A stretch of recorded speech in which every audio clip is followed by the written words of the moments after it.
Repeat this line with me. Dear God, dear universe, please help each and every one of us get what we want in life.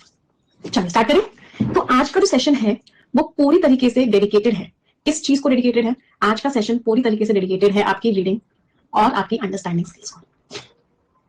बहुत ज्यादा mind boggling session होने वाला है, बहुत मजा आने वाला है आज के सेशन में। आज के सेशन में हम रीड करना सीखेंगे, रीड करके चीजों को समझना सीखेंगे, अपनी अंडरस्टैंडिंग लेवल को इंक्रीज करना सीखेंगे। तो बैक टू बैक हम बहुत सारे क्वेश्चंस करेंगे। आपको पैराग्राफ्स दिए गए होंगे, उन पैराग्राफ्स के बेसिस पे आपको बैक टू बैक क्वेश्चंस का आंसर देना होगा। ठीक है, चलो तो स्टार्ट करते हैं। होमवर्क दिया था मैंने, चलो एक बार मैं फाइल अपलोड कर देती हूँ होमवर्क वाली। और सबसे पहले होमवर्क वाले क्वेश्चन को ही हम डिस्कस कर लेते हैं। तो होमवर्क में आपको मैंने क्या दिया था, ये चीज तो मुझे भी एक बार देखनी पड़ेगी। एक मिनट, कौन सी डेट का था? 4 दिसंबर में। हाँ, एक रीडिंग कॉम्प्रिहेंशन दिया था। हाँ जी, नहीं ये फाइल नहीं थी, एक मिनट को। 5 दिसंबर रीडिंग कॉम्प्रिहेंशन था। एक मुझे अगर फाइल ढूंढना थोड़ा सा मुश्किल हो जाएगा। आप मुझे, अच्छा मुझे याद आ गया, ओटीटी का क्वेश्चन, ओटीटी वाला पैसेज था। हाँ जी,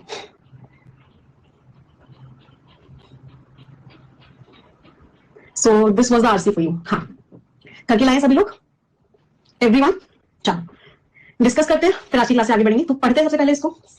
the inclusion of over the top और ओटीटी कम्युनिकेशन सर्विसेज। तो जो इनका इंक्लूजन है with in the ambit of, ambit means इसके स्कोप में। ये पोल तो हम आगे आज के क्वेश्चन बताएंगे, होमवर्क के क्वेश्चन में पोल नहीं, समझ लेते हैं, देखते हैं कितने लोगों के कितने आंसर्स ठीक निकले। Of the draft Indian telecommunication bill that was unveil, unveil लोगों के सामने आया, डिस्क्लोज किया गया रिसेंटली पब्लिक कमेंट्स के लिए। एक ऐसा फीचर है जिसकी वजह से बहुत लोगों का ध्यान गया, बहुत लोगों ने कमेंट करना स्टार्ट किया है। इसका मतलब क्या है और क्यों एक बहुत बड़ी डील है? सबसे मेन आर्ग्यूमेंट इसको वापस लाने में, इसको इंक्लूड करने में क्या था कि सेम सर्विस सेम रूल्स हो।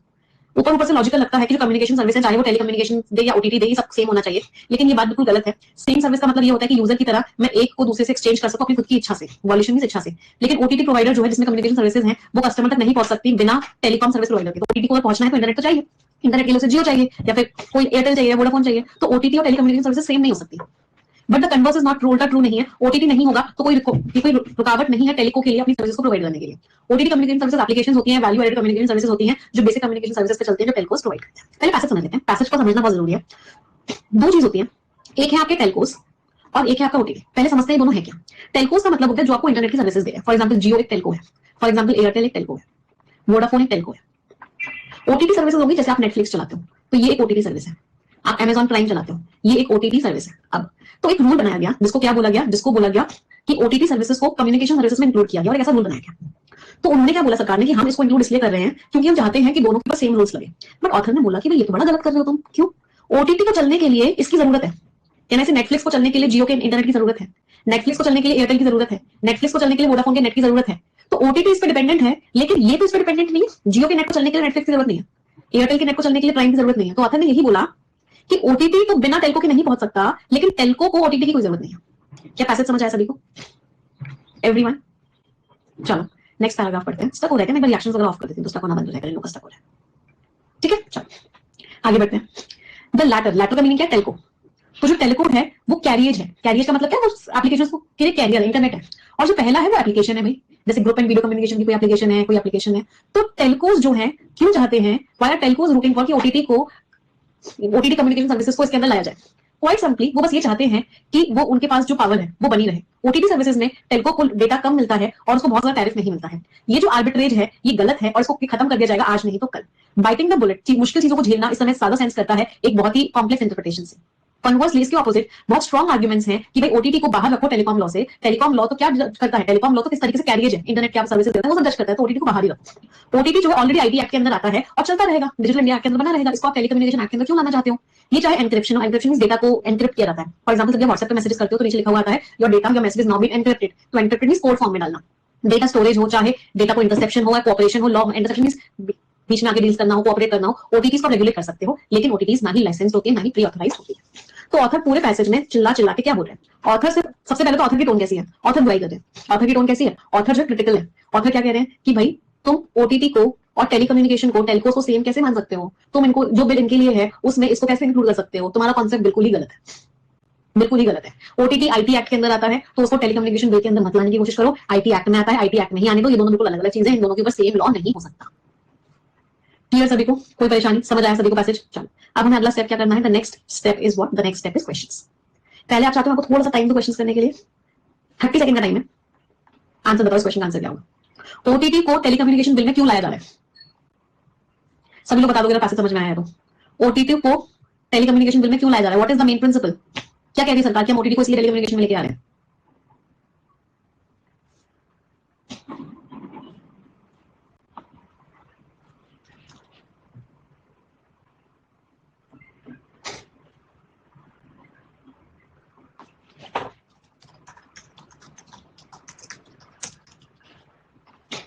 हाँ जी, क्यों लेके आया जा रहा है? थियोरी मेंशन था पैसेज में, same service same rules. Main argument क्या है इसके इंक्लूजन के पीछे? कि अगर सर्विस सेम है तो रूल्स भी सेम होने चाहिए। अब अगर सरकार को कौन समझाए कि सर्विस सेम है ही नहीं, दो अलग अलग चीजें हैं?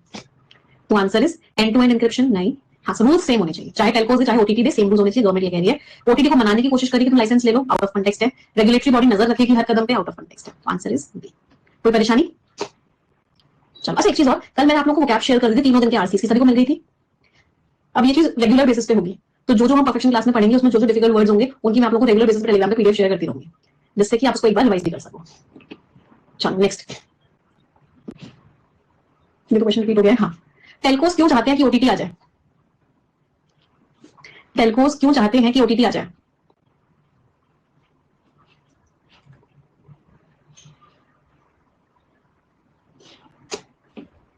क्या पढ़ा था पैसेज में?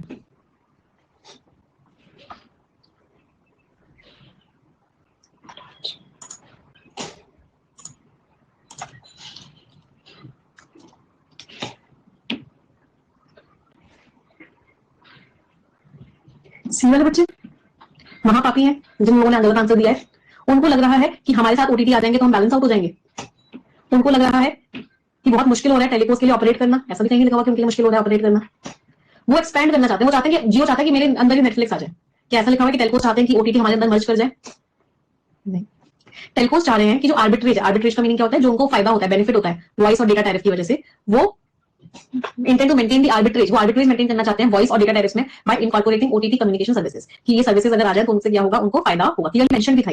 आर्बिट्रेज का मीनिंग पता है वैसे क्या होता है? आर्बिट्रेज का वैसे मीनिंग होता है कि फॉर एग्जांपल कोई एक जगह कोई सामान 20 रुपए का है, दूसरी जगह वो सामान 25 रुपए का है, तो आपने क्या किया, यहां से खरीदा यहां बेच दिया, तो आपको जो फायदा हुआ वो क्या हुआ? हाँ, जो प्राइस डिफरेंस का प्रॉफिट होता है उसको बोलते हैं आर्बिट्रेज। तो यहाँ पे क्या लिखा हुआ है? अब यहाँ पे प्रॉब्लम क्या हो रही है समझाती हूँ, यहाँ पे क्यों रेलेवेंट हो गया।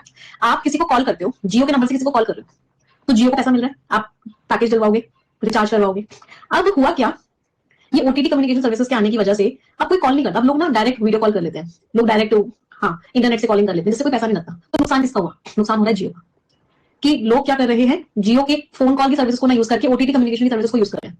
तो इस चीज को रिमूव करने के लिए और इस चीज को मैनेज करने के लिए टेलकोस क्या चाह रहे हैं कि ओटीटी के ऊपर भी वही रूल्स लगे जो हमारे ऊपर लग रहे हैं, जिससे कि एक जिससे कि नुकसान ना हो टेलकोस को। तो यही चीज बोली गई है यहाँ पे, क्या समझ में आया क्या इस चीज का क्या कॉन्टेक्स्ट है?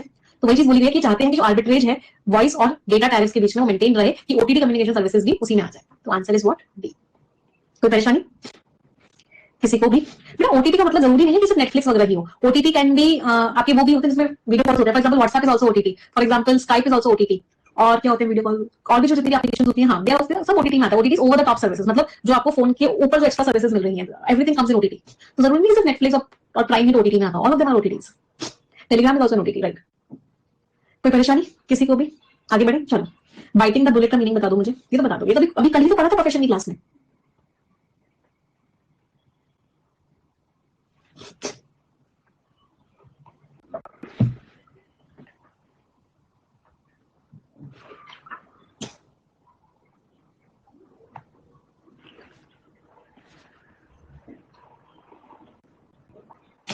बाइटिंग द बुलेट, आप बुलेट खा रहे हो, इसका मतलब क्या है?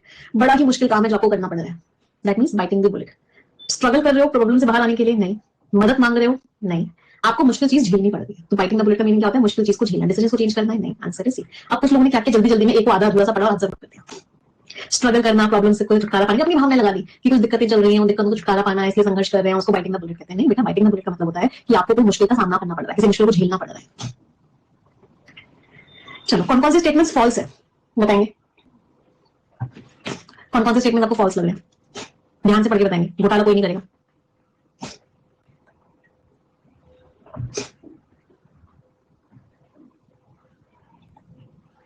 हे प्रभु,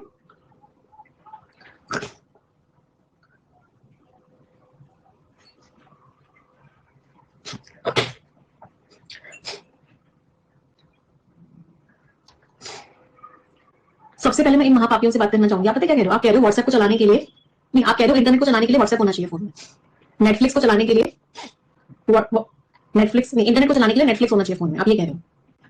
एग्जिस्टेंस ऑफ ओटीटी रिक्वायरमेंट नहीं है टेलीकॉम के लिए, ट्रू है ये। इंटरनेट को चलने के लिए नेटफ्लिक्स की जरूरत नहीं है, इंटरनेट को चलने के लिए व्हाट्सएप की जरूरत नहीं है। महापापी अवार्ड। चलो, ओटीटी कम्युनिकेशन सर्विसेज कैरियज की डोमेन में, कैरियज मींस जो नेटवर्क जा रहा है, नेटवर्क की डोमेन में, नेटवर्क की डोमेन में तो इंटरनेट है, इसकी डोमेन कौन सी होती है? एप्लीकेशन की, ये एप्लीकेशन की डोमेन में आती है। टेलीकम्युनिकेशन सर्विसेज वो कैरियज की डोमेन में आती है, तो ये फॉल्स है। टेलीकॉम सर्विस प्रोवाइडर्स और जो ओटीटी है वो ऑल्टरनेटिव नहीं है दूसरे के, सही बात है। इंटरनेट नहीं होगा तो व्हाट्सएप से काम चल जाए। ऑल्टरनेटिव क्या होता है कि एक नहीं है तो दूसरा काम कर दे, दूसरा नहीं है तो पहला काम कर दे, उसको बोलते हैं ऑल्टरनेटिव। तो क्या इंटरनेट और व्हाट्सएप एक दूसरे का ऑल्टरनेटिव है? क्या इंटरनेट नहीं है तो व्हाट्सएप से काम चल जाएगा, और अगर व्हाट्सएप नहीं है तो इंटरनेट से काम चल जाएगा?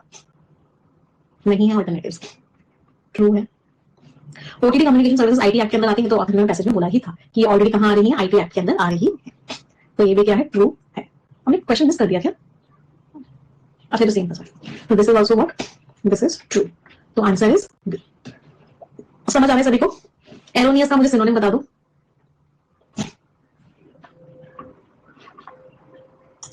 बिना घोटाला किए।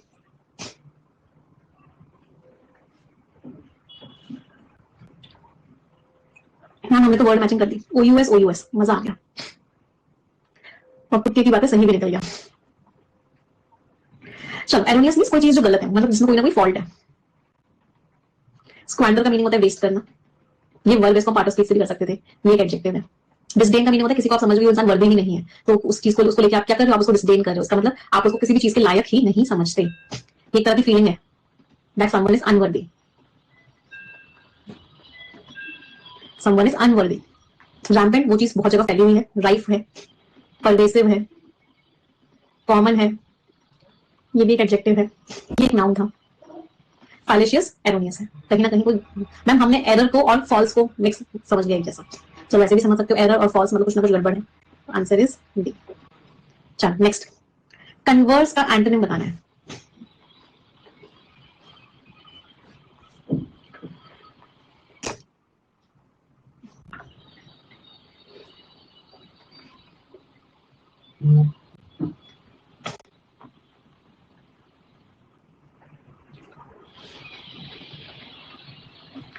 ग्रम्बल करना, चिड़चिड़ाना किसी बात पे, बकर बकर करना किसी बात पे, ग्रम्बल करना, कंप्लेन करना किसी चीज को लेके, बहुत ही खराब मूड में। इक्विवेलेंट मींस मैच कर रहा है, कन्वर्स मींस ऑपोजिट है, मैच नहीं कर रहा। चलो एंटोनिम है। विदर का मीनिंग होता है मुरझा जाना, ड्राई अप हो जाना। टेनेशियस, कोई इंसान बहुत फर्म हो, वहीं अड़ा हुआ हो, तो आंसर एंटोनिम क्या हो गया? इक्विवेलेंट। कोई परेशानी किसी को भी, किसी भी प्रकार की। अब आ जाते हैं आज के क्वेश्चंस पे, तो let's move to today's question. सबसे पहले मैं आपकी स्क्रीन पे फाइल अपलोड कर देती हूँ, just give me a second, and this is the file on us. अब मजा आएगा, अब सिर्फ रीडिंग रीडिंग रीडिंग करनी है, और जो पढ़ के समझ आया है या नहीं आया है उसको चेक करना है। मैं सोच रही हूँ क्विज फॉर्मेट में करा दूं, क्या कहते हो? जो बच्चे कह रहे हैं हम मिक्स क्वेश्चंस कराइए, कल मिक्स ही करेंगे, कल पूरा पूरे मॉक टेस्ट करने वाले हैं, फ्राइडे है कल। चलो, फर्स्ट पैराग्राफ पढ़ेंगे सभी लोग पहले, रीडिंग करनी है, 1 मिनट का टाइम है सभी के पास, so you have 1 minute with you.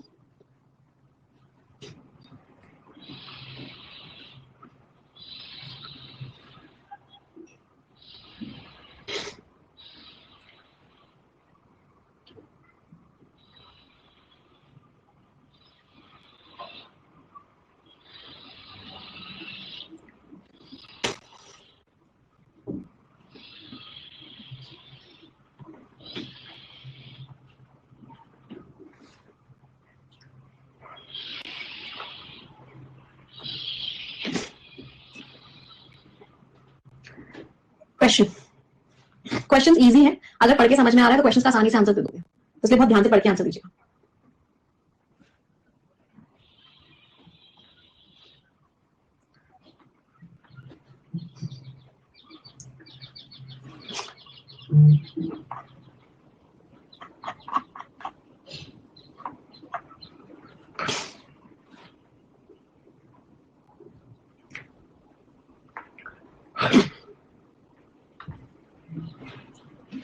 तीन पैराग्राफ एक साथ करेंगे, 30 सेकेंड रीडिंग के लिए।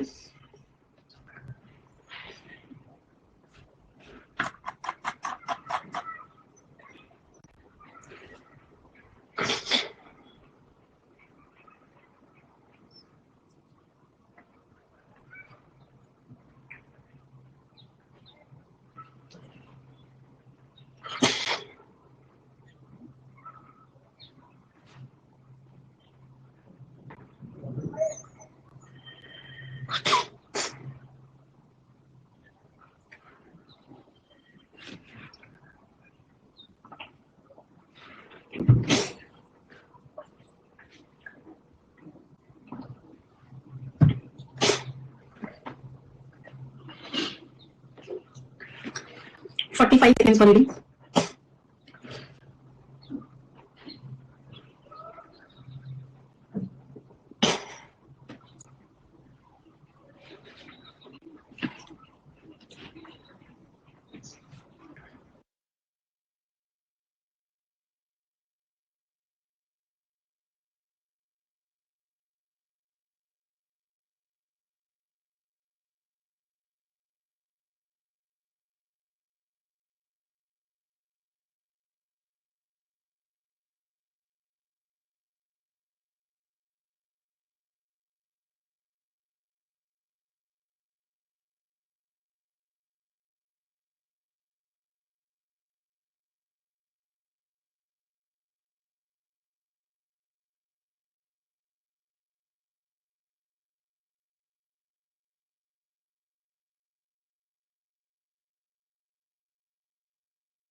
हाँ जी, स्कोर्स एवरीवन आउट ऑफ 3. चलो डिस्कस करते हैं तीनों, फिर उसके बाद नेक्स्ट पैटर्न पर आएंगे. बहुत प्यारे प्यारे पैटर्न करने वाले हैं आज हम. तो पहला पैटर्न जो हमने किया इट वाज शॉर्ट पैराग्राफ्स जिसमें बेसिकली इन्फ्लुएंस वाले क्वेश्चंस थे. चलो, इतना ज्यादा एक्सपीरियंस के बाद भी इंडिया जो है बहुत पीछे है जेंडर इक्वालिटी में, सोसाइटी और पॉलिटिक्स में. जो पार्लियामेंट है उसमें 15% वुमेन लेजिस्लेटर्स हैं, जो हाईएस्ट रहा है अपनी हिस्ट्री में. लोकसभा में सिर्फ 82 वुमेन मेंबर्स हैं. 2023 में बहुत बड़ा गैप था पॉलिटिकल एम्पावरमेंट में. डेटा कहता है कि लगभग 162 साल लगेंगे जेंडर इक्वालिटी में आने में, और ग्लोबल क्लोजर रेट जो है दुनिया में जो रेट है वो लगभग 22.1% है. चलो पहले मुझे बताओ जेंडर इक्वालिटी है या नहीं पैसेज के हिसाब से. जेंडर इक्वालिटी है या नहीं है? नहीं है. टोन कैसी है? बहुत बार इन्फ्लुएंस के क्वेश्चन सिर्फ और सिर्फ टोन से ही हो जाते हैं. Tone is what? Tone is negative. चलो, तो कौन कौन से इन्फ्लुएंसेस जो हैं हम डिराइव कर सकते हैं. प्रोग्रेस के बावजूद भी बहुत ज्यादा जेंडर गैप है, और अगर इसी रेट पे चलता रहा तो बहुत लंबा टाइम लगेगा जेंडर इक्वालिटी को पाने में. बिल्कुल सही बात है. इंडिया ने प्रोग्रेस करी है जेंडर इक्वालिटी में, नहीं प्रोग्रेस की तो बात ही नहीं कर रहे. हमारी टोन नेगेटिव है तो इन्फ्लुएंस कभी पॉजिटिव टोन का नहीं हो सकता. अगर पैसेज की टोन नेगेटिव है तो इन्फ्लुएंस कभी पॉजिटिव टोन नहीं हो सकता. इंडिया की जो प्रोग्रेस है बहुत ही बढ़िया है, कमेंडेबल है. नहीं हो सकता क्योंकि फिर से इसकी टोन पॉजिटिव है. कमेंडेबल भी तारीफ के लायक. तो ऑथर तारीफ नहीं कर रहे हैं, ऑथर बुराई कर रहे हैं, तो स्टिल भी नहीं हो सकता. तो answer is what? Answer is only A. तो परेशानी किसी को भी. चलो अगले पर आते हैं. बलूचिस्तान में क्या फैल रहा है? आउटब्रेक में फैल रहा है Crimean Congo haemorrhagic fever. Haemorrhagic बोलेंगे, फीवर.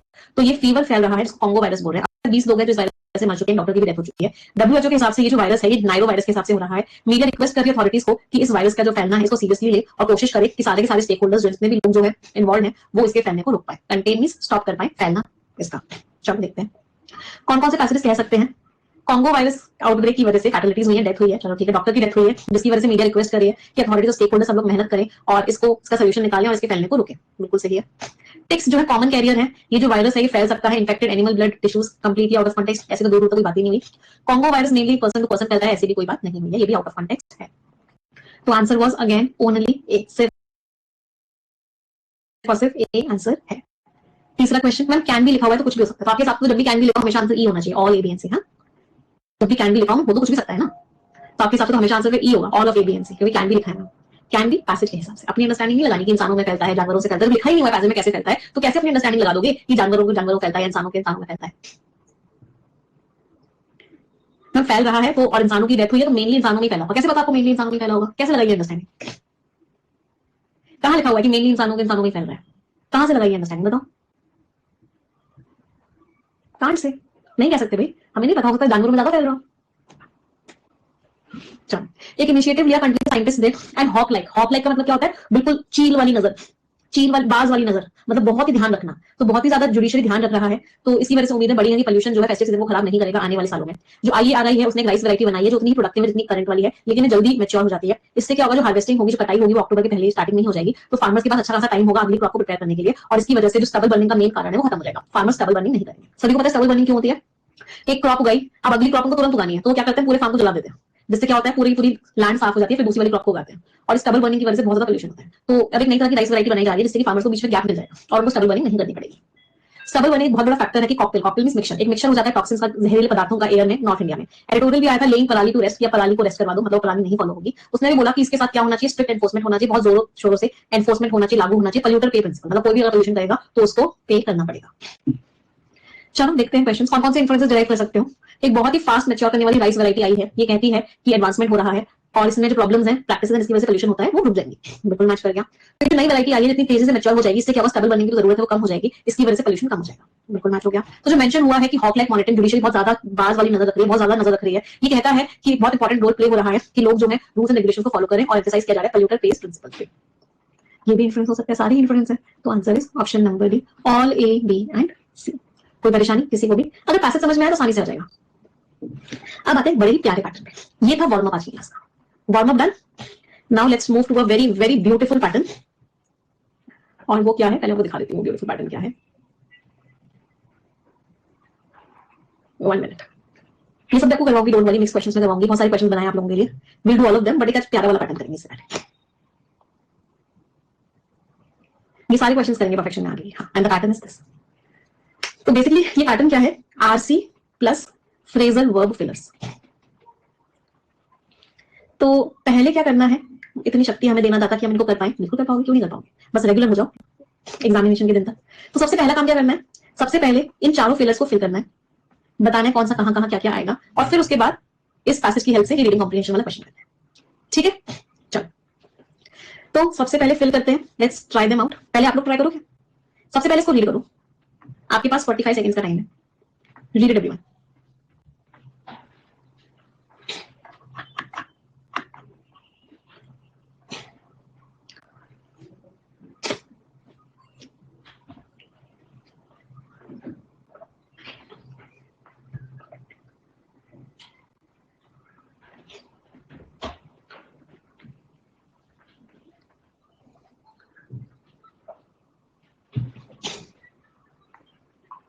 हाँ जी, पढ़ लिया सभी ने? अब मैं आपको इन सारे फ्रेजल वर्ब का मीनिंग बता रही हूँ, आप लोग मुझे बताना कौन सा फ्रेजल वर्ब पहले आएगा। पुश ऑन, आप किसी चीज को पुश कर रहे हो, या करो मैं इस काम को पुश कर रहे हो, मतलब आप क्या चाहते हो कि वो काम जल्दी जल्दी हो जाए, तो आप क्या कर रहे हो, उस काम को जल्दी जल्दी करवाने की कोशिश कर रहे हो।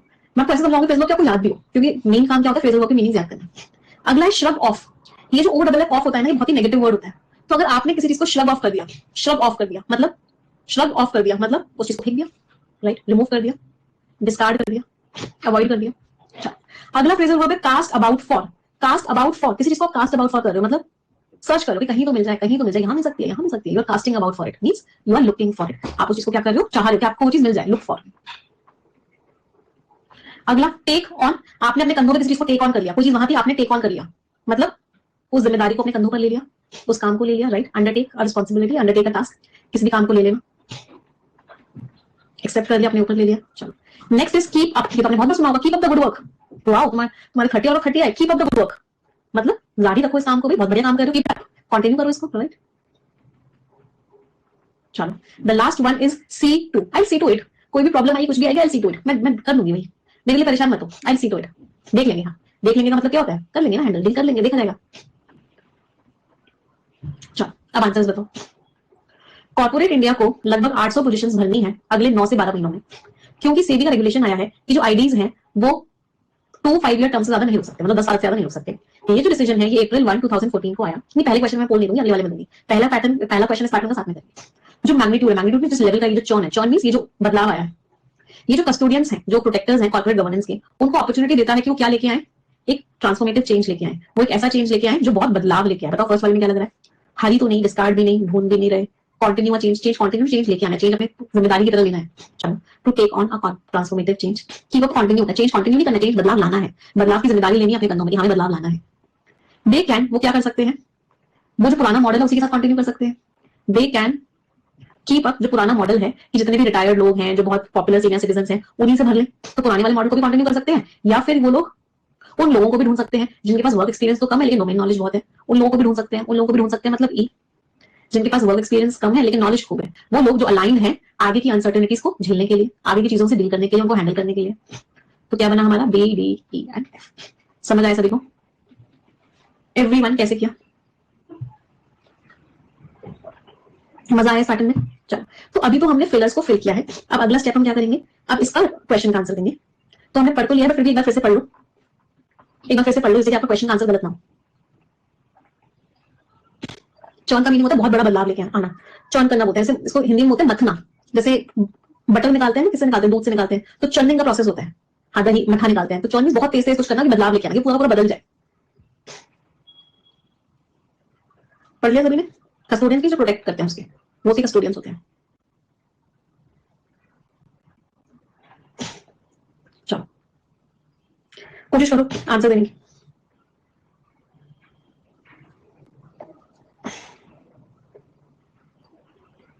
अच्छा, अभी क्वेश्चन ना पैसेज के ऊपर नहीं है, अगर आप देख पा रहे हो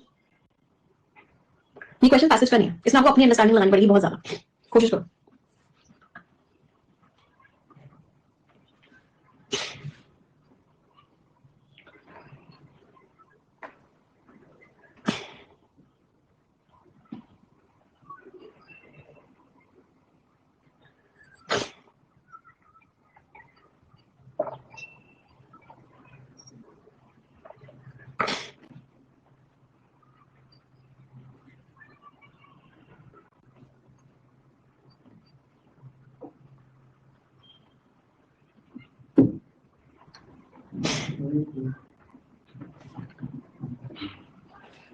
मुझे एक बात बताओ, क्वेश्चन पूछ क्या रहा था? जो डिसीजन होता है कि हमें किसी रिटायर्ड इंसान को सिलेक्ट करना है या किसी यंग इंसान को सिलेक्ट करना है जिसके पास कम एक्सपीरियंस है, उस डिसीजन को लेने के लिए हमें बेनिफिट और ड्रॉबैक्स देखने पड़ते हैं। तो कौन कौन सी बात है जो रिटायर्ड वालों के लिए बेनिफिट वाली, रिटायर्ड वालों को सिलेक्ट करके बेनिफिट होता है? तो क्वेश्चन ये था कि रिटायर्ड सिटीजन को सिलेक्ट करके क्या बेनिफिट हो सकता है, कि अगर हम कोई जॉब रिटायर्ड सिटीजन को दें तो उससे क्या बेनिफिट हो सकता है, ये क्वेश्चन था। और अकॉर्डिंग टू पैसेज तो लिखा हुआ नहीं था, मतलब अपनी भावनाएं लगानी थी टोटल। तो अब मैं इन वाले महापापियों से बात करना चाहूंगी सबसे पहले। क्या सी आंसर किसी भी हालत में हो सकता है? महा की पावर महापापी अवार्ड में आज इन बच्चों को देना चाहूंगी। क्वेश्चन था कि राम ने रात को क्या खाना खाया, आपने आंसर दिया कि रमेश ने रात को ये खाना खाया। क्वेश्चन था कि रिटायर्ड सीनियर सिटीजन के लिए पॉजिटिव बातें करनी थी, आप आंसर कह रहे हो कि यंगर इंडिविजुअल्स जो होते हैं उनकी ये पॉजिटिव बातें होती हैं। जो क्वेश्चन उसका आंसर ही नहीं है, तो सी तो किसी हालत में नहीं हो सकता। तो ये तीन ऑप्शन तो एलिमिनेट हो गए। अब ए और डी की टोन देख लेना, पॉजिटिवली बात करनी है, मतलब फायदे बताने हैं। तो अगर हम रिटायर्ड सीनियर सिटीजन को सिलेक्ट करते हैं, इनके पास नेटवर्किंग बहुत अच्छी होती है, इनके रिलेशनशिप्स बहुत अच्छे होते हैं, चलो पॉजिटिव बात हो रही है। अगर हम इनको अपॉइंट करते हैं तो उनका सक्सेस का रिकॉर्ड होता है, इस पे बोर्ड की रेपुटेशन और स्टेबिलिटी भी अच्छी होती है। दोनों में पॉजिटिव बात हो रही है, दोनों में बेनिफिट्स बताए हुए हैं। Answer is what? Only A and B. Ma'am हम तो वर्ड मैचिंग से जीत गए, यहाँ रिटायर्ड लिखा था, यहाँ यंगर लिखा था, आगे पढ़ने की जरूरत ही नहीं पड़ी, ये ऑटोमेटिकली एलिमिनेट हो गया। मैम हम वर्ड मैचिंग की वजह से हार गए, यहाँ भी तो यंगर लिखा था, यहाँ यंगर लिखा था, यहाँ यंगर लिखा था, मैच कर गया, तो हमने आंसर मार्क कर दिया। चलो अब अगला क्वेश्चन आप लोग खुद से करेंगे, मैं चैट ऑफ कर रही हूँ। All the best.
धोखा हो गया मैम, ई ऑप्शन की तरफ तो हम कभी सोचते ही नहीं है।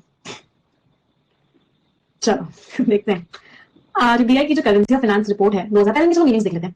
आपने किसी चीज को टाई डाउन कर दिया है, आपने किसी चीज को बांध दिया है, तो बताओ क्या मीनिंग होगा? आपने उसको लिमिट कर दिया है। चलो कैरी ओवर, आप किसी चीज को कैरी ओवर कर रहे हो, मतलब वो चीज यहां पे थी, आप उसको अपने अगले पे भेज दिया, कैरी ओवर कर दिया, मतलब क्या किया? एक्सटेंड कर दिया। चलो सेट बैक, आपको आगे बढ़ना था बट सेट बैक हो गए, मतलब क्या समझ में आ रहा है? सेट बैक मतलब पीछे की तरफ चले गए, मतलब स्लो डाउन हो गए। पुल ऑफ एक बहुत इंपॉर्टेंट फ्रेजल वर्ब है, हमने बहुत बार पढ़ी है। पुल ऑफ का मीनिंग क्या होता है? अचीव कर जाना, किसी चीज को सक्सेसफुल हो जाना। मार्क डाउन, किसी चीज की मार्किंग यहां पे थी, आपने उसकी डाउन मार्किंग कर दी, मतलब कम कर दिया, रिड्यूस कर दिया, डिक्रीज कर दिया, राइट। स्टैंड ओवर, आपने किसी चीज को स्टैंड ओवर कर दिया। स्टैंड ओवर का मतलब क्या है? इसका एक और फ्रेजल वर्ब होता है जिसका सिनोनिम होता है पुट ऑफ, मतलब पोस्टपोन कर दिया। चलो अब देखते हैं क्या आएगा। तो आरबीआई की जो करेंसी ऑफ फाइनेंस रिपोर्ट थी towards a greener cleaner India, ये सबूत है कि सेंट्रल बैंक अपना काम कर रही है। ये एक अपडेट है इसकी पुरानी रिपोर्ट्स का, जिसकी वजह से बहुत सारे लोग चौंक गए थे कि क्या इसका रिस्पॉन्स होगा क्लाइमेट चेंज को लेकर। एक ऐसा सिनेरियो जब इंडिया क्या चाह रहा है कि वो अचीव कर ले, ऑब्जेक्टिव्स को क्या किया जाता है? अचीव किया जाता है। तो स्टार्टिंग में क्या आएगा? एफ आएगा। तो इंडिया कोशिश कर रहा है कि वो ऑब्जेक्टिव्स को क्या करे। अच्छा बेटा, ऑफ का मीनिंग नेगेटिव होता है, कहीं कहीं पॉजिटिव होता है, जैसे पुल ऑफ में होता है, सेट ऑफ में होता है। सेट ऑफ का मीनिंग शुरू करना होता है, पुल ऑफ को तो डबल ट्रिपल 4-5 स्टार्स मार्क करके अपनी कॉपीज में लिख लो। और भी बता देती हूँ, ऑफ वाली मीनिंग बहुत important. Call of, call of का मीनिंग कैंसिल करना होता है। ब्रश ऑफ, ब्रश ऑफ एक क्लास एक्सटेंड कर देती हूँ। हाँ, ब्रश ऑफ का मीनिंग इग्नोर करना होता है। तो यहाँ एफ आया, तो ये तीन ऑप्शन एलिमिनेट हो गए। तो इंडिया क्या चाह रहा है? इंडिया चाह रहा है कि हम अचीव कर ले अपने ऑब्जेक्टिव्स को, हम नेट जीरो पे पहुंच जाए 2070 तक, और हमारी इकोनॉमी जो एडवांस में आ जाए। तो उसके लिए हमको ग्रीन एनर्जी का शेयर बढ़ाना पड़ेगा, इतना बढ़ाना पड़ेगा। और एमिशंस को क्या करना पड़ेगा? अगर मुझे ग्रीन और क्लीनर इंडिया बनाना है तो मुझे एमिशंस को क्या करना पड़ेगा? धुएं को क्या करना पड़ेगा? कम करना पड़ेगा, मैम, रिड्यूस करना पड़ेगा, मार्क डाउन करना पड़ेगा। तो यहाँ पे क्या आएगा? ए आएगा, ये भी एलिमिनेट हो गया। आंसर क्या हो गया? Option number A. चलो कोई बात नहीं, आगे भी देख लेते हैं। हमें तो सीखने से मतलब, हमें क्वेश्चन का आंसर भी थोड़ा देना है, हमें तो लर्निंग करनी है। चलो आगे देखते हैं। रिपोर्ट की जो फाइंडिंग है कि ये जो कंट्रीब्यूशन है ये क्या करेगा?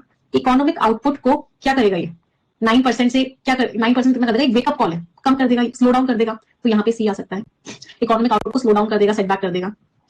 ओनली अ मोर एम्बिशियस एक्शन, अगर ज्यादा एम्बिशियस एक्शन होगा अचीविंग नेट जीरो का 2050 तक, ये क्या करेगा? वुड, तो जो हमारे लॉसेस हो रहे हैं उसको 3% की क्या लगा देगा? हमारे लॉसेस पे 3% की लिमिट लगा देगा। तो यहाँ पे क्या आया? ए आया। तो final sequences what? Final sequences F E C and. कोई परेशानी? चलो क्वेश्चन करते हैं, एक बार पढ़ लो इसको अच्छे से, मैं क्वेश्चन दिखाऊंगी।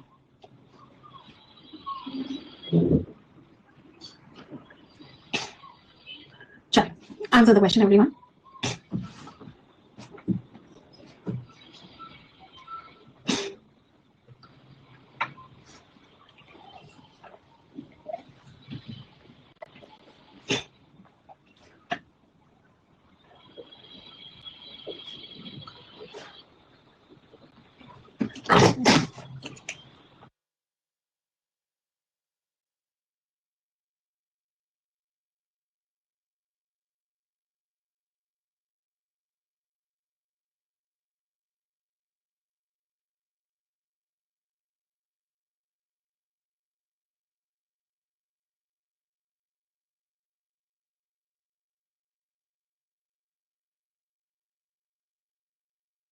देखते हैं। टू स्केल इट्स एम्बिशन, अपने एम्बिशन को बढ़ाने के लिए इन्वेस्टमेंट कॉस्ट की लिमिट्स को एड्रेस करते हुए कौन कौन से कदम है इंडिया जो कंसिडर कर सकती है? रिसर्च एंड डेवलपमेंट एफर्ट्स को अच्छा करे, इनोवेशन लेके आए क्लीन एनर्जी में, एडवांस एनर्जी स्टोरेज में इन्वेस्ट करें, इंटीग्रेशन में, इनोवेटिव टेक्नोलॉजीज जिससे कि एफिशिएंसी कॉस्ट इफेक्टिवनेस बढ़ जाए। सही बात है। ऐसे ट्रांजिशन प्लान्स हम करें जो स्पेसिफिक चैलेंजेस और अपॉर्चुनिटीज को कंसिडर करें। इसमें क्या होगा? इवैल्यूएट करें फिजिबिलिटी और कॉस्ट को जो अलग अलग स्ट्रैटेजी से एसोसिएटेड है, और हम उन सेक्टर्स को प्रायोरिटाइज करें जिनकी हाईएस्ट मैन्युफैक्चरिंग एबिलिटी है। मतलब स्पेसिफिक सेक्टर्स ही क्यों? मतलब उन्हीं, मतलब ये जो है, अगर हम पैसेज को देखें तो पैसेज में तो ओवरऑल की बात कर रहे थे। अगर हम पैसेज की बात करें तो हमें ओवरऑल की हम बात कर रहे थे, हम किसी स्पेसिफिक मैन्युफैक्चरिंग की या किसी स्पेसिफिक सेक्टर की बात नहीं कर रहे थे। चलो सी पढ़ते हैं। कार्बन प्राइसिंग मैकेनिज्म को इंप्लीमेंट किया जाए, जैसे कि ये सब लगाया जाए, इससे क्या होगा? लोगों को इंसेंटिव्स मिलेंगे, वो एमिशंस को कम करेंगे और इन्वेस्टमेंट को बढ़ाएंगे। पूरे पैसेज में यही बात हो रही थी कि भाई रिन्यूएबल एनर्जी की तरफ मूव करना है, कार्बन एमिशंस को कम करना है। तो ये भी सही है। तो ए और सी तो पैसेज के हिसाब से है, जबकि बी जो है वो पैसेज के हिसाब से नहीं है। B is a very general बात, अ जनरल स्टेटमेंट। तो answer is what? Answer is only A and C. कोई परेशानी किसी को भी, किसी भी तरह की? अच्छा मुझे ना ऐसा लग रहा है, हालांकि हमने 3 क्लासेस कर ली रीडिंग कॉम्प्रिहेंशन की, but reading comprehension is a very important topic, क्योंकि मेंस में मैक्सिमम क्वेश्चन आरसी के आते हैं। I would say 60 to 70% question RC होते हैं। और एक बार तो ये हुआ था पेपर में, आई डोंट रिमेंबर 2019 का था या 18 का था, सारे क्वेश्चन आरसी के आए थे। 5 आरसी आए थे और जिनमें 7-7 8-8 क्वेश्चन थे और सारा ही आरसी आरसी था। तो हमें ना आरसी पे बहुत वर्क करने की जरूरत है। तो अभी मैं आप लोगों के साथ क्या करूंगी, मतलब आप लोगों के साथ ही क्लासेस में क्या करने वाली हूँ, हम टॉपिक वाइज तो चलेंगे। जैसे हमने पैराजंबल लिया, हमने क्लोज टेस्ट लिया, हमने बाकी पैटर्न्स लिए, बट साथ में आरसी रोज करेंगे। एक हैबिट बना लेते हैं कि हम टॉपिक वाइज तो चलेंगे चलेंगे, बट हम साथ में आरसी रोज करेंगे। क्योंकि आरसी से सबसे ज्यादा रीडिंग स्किल्स और आपकी अंडरस्टैंडिंग स्किल्स इंप्रूव होती है, वोकैबुलरी इंप्रूव हो जाएगी। मैं आपको पीडीएफ दूंगी आपसे, जो आरसी आएंगे उनके इंपॉर्टेंट वर्ड्स का। तो वील डू एवरी टॉपिक। हम जैसे नेक्स्ट वीक पूरा पूरा डेडिकेटेड है, वो किसको डेडिकेटेड है नेक्स्ट वीक एक बार देख लेते हैं। नेक्स्ट मैं आपको स्टडी प्लान दे दिया है ना कंप्लीट, सभी को स्टडी प्लान मिल गया है। तो हमारा जो नेक्स्ट वीक है वो डेडिकेटेड है पूरा पूरा पैराजंबल्स को। हाँ, तो हम पूरा पैराजंबल्स करने वाले हैं, बट साथ में आरसीएस भी करते रहेंगे साथ के साथ। यस, अब हम कल मिलेंगे। कल आपका मॉक टेस्ट है कंप्लीट। वैसे मुझे आप लोगों को एसबीआई पीओ मेंस का मेमोरी बेस करवाना था, बट क्योंकि अभी एसबीआई क्लर्क का एग्जामिनेशन है सर के बहुत सारे बच्चों का, तो इसीलिए सबसे पहले हम जो प्रायोरिटी दे रहे हैं वो एसबीआई क्लर्क को दे रहे हैं। एसबीआई पीओ तो हो गया है ना, तो कल हम एसबीआई क्लर्क का प्री का एक कंप्लीट मॉक टेस्ट करेंगे। ठीक है, मजा आ रहा है परफेक्शन की क्लासेस में? जो उम्मीदें थी वो सारी पूरी होंगी परफेक्शन से, बस एक रेगुलरिटी मेंटेन करें। मेरी पूरी कोशिश है, कंप्लीट कोशिश है आप सभी के लिए कि मैं आपको परफेक्शन में best of the best content दूं, बेस्ट ऑफ द बेस्ट तरीके से समझाऊं, जिससे कि मैक्सिमम इंप्रूवमेंट हो। मैं अपने 100% एफर्ट्स लगा रही हूं। I also want you to put in your 100% efforts, जिससे कि हमारा जो रिजल्ट है वो बहुत अच्छा है। यस, एक मुझे फीडबैक जरूर दे देना, आपको क्लासेस में कैसा लग रहा है, इंप्रूवमेंट हो रहा है नहीं हो रहा है, कितना इंप्रूवमेंट हो रहा है। सभी लोग मुझे फीडबैक जरूर जरूर जरूर देंगे। ठीक है, हम सारे टॉपिक्स को बेसिक से एडवांस तक लेके जाएंगे। इन 3 टॉपिक्स पर मेरा सबसे ज्यादा फोकस होगा, रीडिंग कॉम्प्रिहेंशन, पैराजंबल और क्लोज टेस्ट, क्योंकि पेपर में 90% तो यही है। पेपर का 90% ये है, आपका रीडिंग, आपका पैराजंबल, आरसी, आपका पैराजंबल और क्लोज टेस्ट। तो 90% हमारा फोकस इस पे होगा, पेपर में 90% ये आएगा। फिर उसके अलावा बाकी टॉपिक्स हैं, starters and connectors, odd one out, theme based questions, phrase rearrangement, word swap, word order, synonyms and antonyms वाले क्वेश्चंस, वर्ड यूसेज के क्वेश्चंस, इनको हम बाकी चीज में टाइम देंगे। सबसे ज्यादा एग्जामिनेशन में इंपॉर्टेंट होते हैं वो 3 टॉपिक्स होते हैं। ठीक है, ये सारे पैटर्न इनके अंदर आते हैं। फॉर एग्जांपल अभी मैं आप लोगों को क्लोज टेस्ट करवाऊंगी, वोकैबुलरी बेस्ड क्लोज टेस्ट, बड़ा प्यारा क्लोज टेस्ट बनाया हम लोगों ने। अभी नहीं करवाऊंगी, पैराजमल की बात करवाऊंगी। इसमें हमने क्या किया है, क्लोज टेस्ट है, वर्ड पूछा है, कौन सा आएगा, ब्लैंक्स दिए हैं, लेकिन उसके अगले क्वेश्चन में उस ब्लैंक के सिनोनिम और एंटोनिम्स भी पूछे। तो वोकैबुलरी बेस्ड क्लोज टेस्ट हम करेंगे। बहुत अच्छे बहुत प्यारे प्यारे पैटर्न बनाए आप लोग प्लेस परफेक्शन के लिए। ठीक है, परफेक्शन 1.0 से थोड़ा सा डिफिकल्ट होने वाला है परफेक्शन 2.0, तो be ready for it. Ashish sir का आज आना चाहिए, मोस्ट प्रोबेबली जजमेंट। उम्मीदें हैं, प्लेयर्स हैं, आप लोगों को भी रिक्वेस्ट करूंगी, प्ले जरूर कीजिएगा। लेट्स सी क्या जजमेंट आता है आज। जैसे आएगा आप सभी लोगों को इन्फॉर्म कर दिया जाएगा। आशीष सर एकदम वेट कर रहे हैं कि जैसे ही जजमेंट आए, पॉजिटिव आए और आप सभी से वो यूट्यूब पर आके मिले। तो ही अभी सुबह सुबह इनसे बात हुई थी, हिंदू से भी पहली बात हुई थी, सुबह 6 सवा 6 बजे के आसपास बात हुई थी। He is very excited for today's judgement and we are also. And let's wait for the judgement, most probably 5 बजे तक आ जाएगा, 5 PM तक। एंड कह रहे सबसे पहले जजमेंट आएगा, सबसे पहले मैं अपने बच्चों से ही मिलूंगा, because it has been a very long time और बहुत डिफिकल्ट टाइम था। एंड होपिंग कि आज चीजें बहुत बहुत अच्छी हो जाए। ठीक है, चलिए तो सेशन एंड करते हैं आज का। मिलेंगे आगे की क्लासेस में। 3 सेंटेंस हम लोग मिलकर बोलेंगे, 1 2 3 and go. English is a very easy language, I am very good at English and I definitely get my dream job. एक क्वेश्चन और पूछूंगी आप लोगों से, जो मेरा बहुत मन है आप सभी से पूछने का। अभी उन बच्चों से नहीं पूछूंगी जिनको भी 2 या 3 दिन हुए, उन बच्चों से पूछूंगी जिनको 1 मंथ हो गया कम से कम। सिर्फ वही बच्चे मुझे आज मेरे इस क्वेश्चन का आंसर देंगे। क्या आपको ऐसा लग रहा है कि परफेक्शन लेना आपकी लाइफ का अच्छा डिसीजन था? क्या 1 मंथ में जो आपको उम्मीदें थी परफेक्शन से, जो आपको लग रहा था कि इतना इंप्रूवमेंट हो जाना चाहिए, क्या वो आप लोगों को इंप्रूवमेंट लग रहा है?